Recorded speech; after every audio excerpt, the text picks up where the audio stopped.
BEd 3 Group 2. Population and sampling. The rationale of sampling. By correctly drawing a sample from a specific population, a researcher can analyze the sample and make inferences about the population characteristics.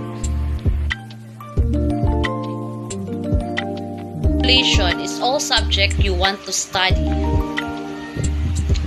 Population is a group of individuals of same species within a community.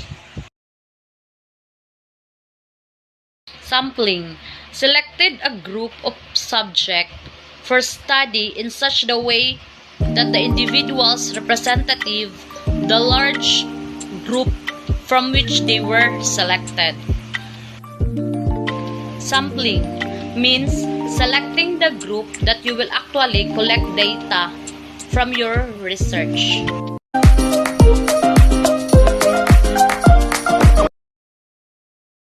Hi everyone, have a good day. By the way, I am Dedeline Bilira from BEd 3 Group 2 students. And here is my assigned discussion. It's all about bias samples, randomization, and steps in sampling. First is bias samples. It is important that samples provide a representative cross-section of the population they supposedly represent. The sample should be a microcosm, a miniature model of the population from which it was drawn.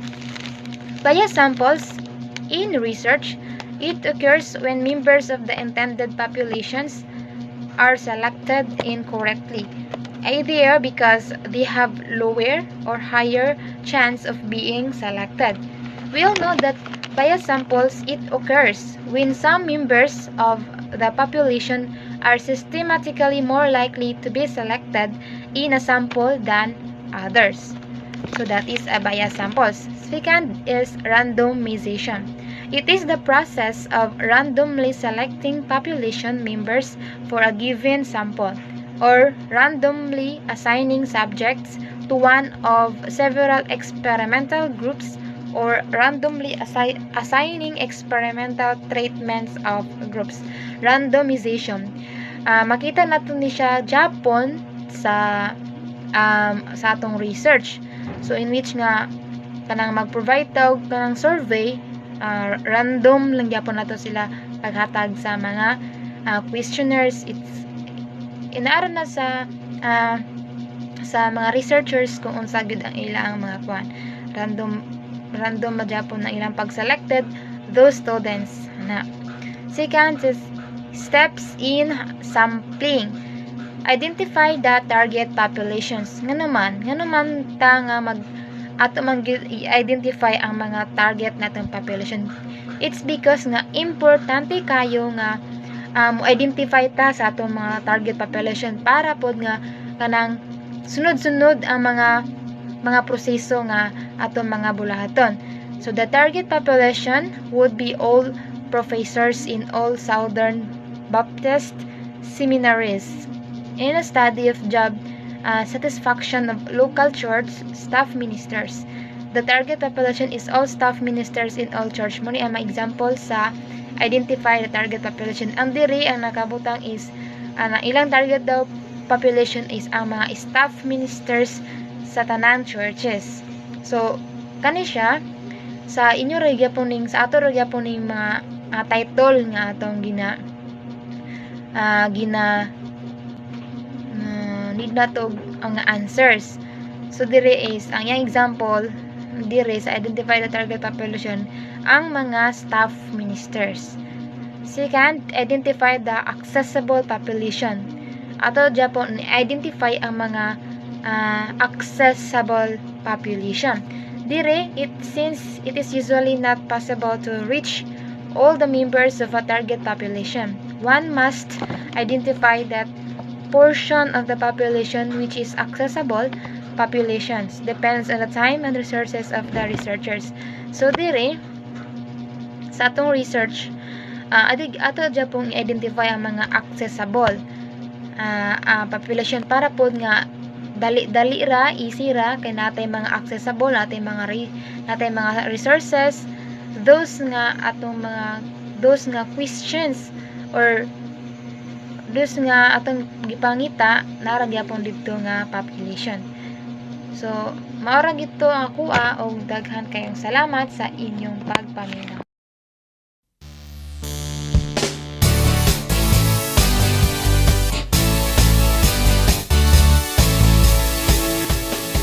Good day, everyone. I am Rose Ann Cadiz, and my assigned topic is all about the homogeneity of the population. So, from the word homogeneous, it is a like kind, means the same kind or nature. Kanang pareha sila. So, consisting of similar parts, pareha sila og parts, and then elements of the like nature. So, homogeneity in a population means that the members of the population are similar on the characteristic under study. So, ang population daw sa members, so similar siya sa unsa ang characteristic sa under niya nga study. And then, the greater the variability in the population, the larger the sample needs to be. Okay. And then, other consideration. So, Birds and Goal list several additional factors which influence the decision and increase the sample size. So, number 1, when uncontrolled variables are present. So, what do you mean by uncontrolled? So, uncontrolled variables means is the variable in the experiment has the potential to negatively impact the relationship between the independent and dependent variable. Next, number 2, when you plan to break samples into subgroups. Then number 3, when you expect high attrition of subjects. Kung mag-expect daw ta og high attrition. What is attrition? So attrition means the participant drop out over time in research studies. So kanang attrition mo do na ang participant nga na-drop out dito sa overtime in the research studies. So, and then number 4, when you require a high level of statistical power. So, from the word high statistical power, so, when a hypothesis test is likely to find the effect that excess in the population. So, ang kanang makita nga effect nga nag-excess dito sa population. So, sample size rule of thumb. So, rule of thumb, a broadly accurate guide or principle based on experience or practice rather than theory. So, nag-base siya sa experience rather than sa mga theory nga gihatag. So, according to Dr. John Corey, Professor of Educational Research, North Texas State University, or now, na-retired na ni siya, si Dr. John Corey. So, provided his research students or fall on in 1984 with the rule of thumb on sample size or lantawa ninyo anang nasa right side. So, mao na siya ang iyang sample sa rule of thumb. So, using this rule, an adequate sample of Southern Baptist, 36,000 pastors, would be a random sample of 1%. Or 360 pastors. L.R. Gay suggests 10% of large population and 20% of small populations as minimum. So using Gay's suggestion, our sample of pastors would include 3,600. So it is left to the student to weigh the factors of accuracy, cost, and homogeneity of the accessible population, type of sampling, and kind of study, and determine the best sample size for his study. So, tanaw niyo diya ang size size of the population. So, na diha ang 0 to 100. So, pag abot ni sa sampling percent, so of course 100%. Then next is 101 to 1,000 nga population. So, ang sampling percent niya na is 10%. Next is 1,001 to 5,000.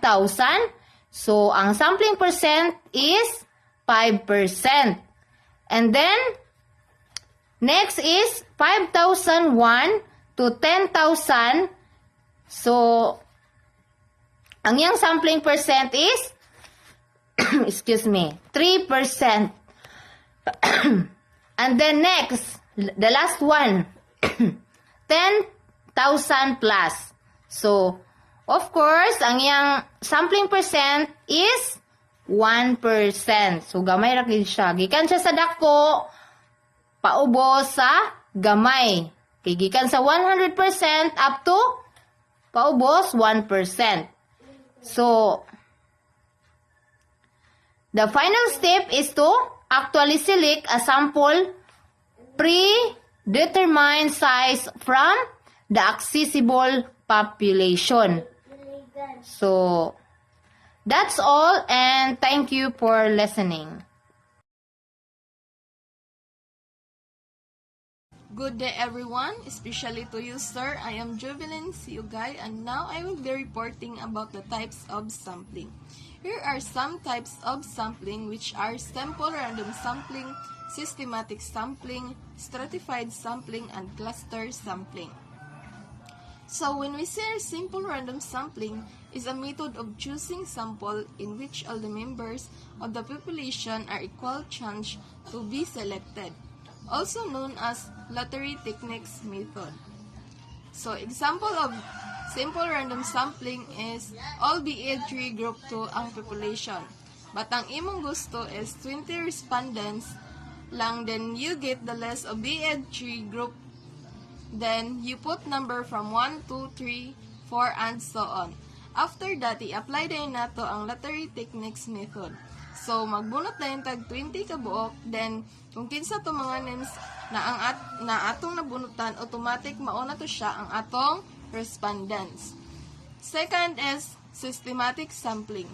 It's a probability sampling method where researchers select members of the population at a regular interval. So, example of systematic sampling. Population is 200, then sample size wanted is 50. So, 200 divided 50 equals 4. So, ang interval is 4. Then, kay 4 man ang interval, mag-count tag 1 up to 4. Then, kung kinsa tong matungnan sa number 4, mauto siya ang first respondents. Until makuha na to ang 50 na sample size, balik-balik lang siya, pero every 4 gyud imong respondents. Ang uban is magamit sila dice kung unsa tong ilang starting point, then mag-count na dayon by interval. So third is stratified sampling. It's a method of sampling from population which can be partitioned into subpopulation. Subgroups known strata. Individual is stratum. So example of stratified sampling is if atong need na respondents is 50, ato na dayon sila i-group by grade, age, or gender. So, aron for balance, valid, and reliable ang atong research, here are some steps in performing stratified sampling. So, first, identify your problem. Second, group your population into one varied characteristic, age, gender, barangay, hobby, and etc. Third is, then you choose your respondents per subgroups. You can perform simple random technique. For instance, you need 40 respondents out of 80 and you have 4 subgroups. In each group, there are 20 members and you only need 10. Who will be your respondents? To be fair, you need to perform the simple random techniques to choose who will be part of your research study. Then fourth is cluster sampling is a sampling plan used when mutually homogeneous, yet internally heterogeneous. Groupings are evident in a statistical population. When we see cluster sampling naman compared sa stratified sampling na in a small population lang siya ginagamit, ang cluster sampling is openly used for a large population. So, sa stratified sampling is similar characteristics. Then, ang sa cluster sampling naman ay different characteristics. So, example of cluster sampling. In conducting research, respondents in cluster sampling is all BEd students in Initaw College. So, ang ilang different characteristics is ang grades. So, that's all. Hello, I'm Charmaine Eden Inimabaw, PE 3 Group 2, and this is my topic and report in the GEN. Inferential statistic. I'll quick look ahead. A field of inferential statistic allowed the researcher to study the samples and infer the characteristic of population. We have already noted that the two basic components of every piece of collected data, the true measurement error, the differences among the sample, average, and due to sampling error. Inferential statistics provide the way to estimate the true population parameter from the sampling statistic. Through the use of the law of probability, each of the sample means it's different from the population mean.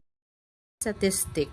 It helps to suggest explanation for a situations or a phenomena. It allows you to draw conclusion based on the extrapolation and is in that way fundamental different from this descriptive statistic merely memorize the data that has actually been measured. Next is the case study approach. Not all research is geared to sampling subject out of the large population. The case of study is a kind of descriptive research in which in a deep investigation of individual, group, event, community, or institution is conducted. The strength of case study approach it is the deep rather than it's the breadth. The investigator tries to discover all the varieties that are important and the history or develop of his subject. Weakness in the case of study, it is the lack of breadth. The dynamic of one individual or social unity may bear little relationship to the dynamic of other. The most case study arise out the counseling or remedial effort and therefore provide information on expectational rather than representative individual. Hello everyone, my name is Evany Lagrosas and I am reporting a 5 case study approach is used. There are 5 case study approach is used. Historical case studies of organizations, observational case studies, oral histories, situational analysis, clinical case study. So, historical case studies of organizational and historical case study of an organization involves the analytical observation of an organism by way of records, documents, and personal interviews of members and leaders from its inception to the present. An example of this kind of case study would be the development of the School Education Ministries Southwestern Baptist Theological Seminary, Fort Worth, Texas. So number 2, observational case study. An observational case study involves the in-depth observation of a specific individual or group over a period of time. An example of this type of study would be Living with the Children of God, New Testament Community, or New Age Cult. Number 3, oral histories. Oral histories involves extensive first-person interviewing of a single individual. Dissertations have been written on the lives of G.M. Price and Joe Davis Hickok, former deans of the School of Religious Education, using this approach. So number 3, number 4, situational analysis. An event is studied from the perspective of the participants involved. For example, a staff member is summarily fired from a church staff by a pastor. Interviews with a staff member and family, staff colleagues, pastor, church leaders, and selected church members would be conducted. When all the views are synthesis and in-depth understanding of the event can be produced. So number 5 is clinical case study. A particular problem is studied through in-depth analysis of a single individual suffering from the problem. Example, depression in the ministry. A case study of a 20 ministers of education.